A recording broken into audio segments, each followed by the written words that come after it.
In today's video, I'm going to teach you how to make this my club in Sam's Club 2026.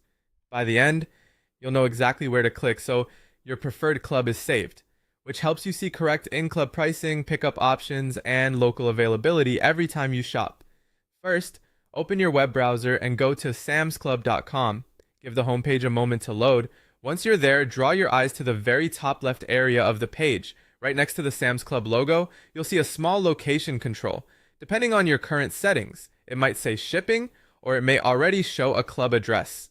This is the shortcut to tell the site which store you want to shop as your home club. Click that location control. A panel will open that shows location options and nearby clubs. If it currently shows shipping, that just means your default is set to ship to home. That's fine, we'll change it.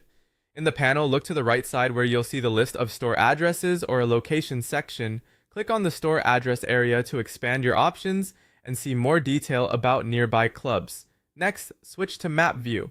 You'll find the map option within that same panel on the right. Clicking map view makes it easier to visually spot the club nearest to you or the one you prefer to use for curbside pickup and in-club inventory. Zoom and pan as needed until you find the store you want. Now select your store from the map.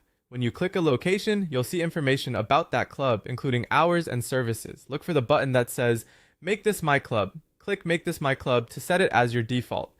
That's it. Your selection is saved. A few quick tips to wrap up. If you don't immediately see the change reflected across the site, refresh the page. Once set, your chosen club helps the site show accurate pickup windows, local stock, and club-specific promotions. If you're signed into your Sam's Club account, this preference often follows you across devices. If you're not signed in, it may be stored in your browser until you change it again. You can repeat these steps anytime if you move or want to switch to a different location. And if the control doesn't say shipping on your screen, don't worry, just click whatever location text appears next to the logo. It leads to the same club selector. That's how to make a store your club in Sam's Club. Thanks for watching and enjoy faster, more accurate shopping with your preferred club set.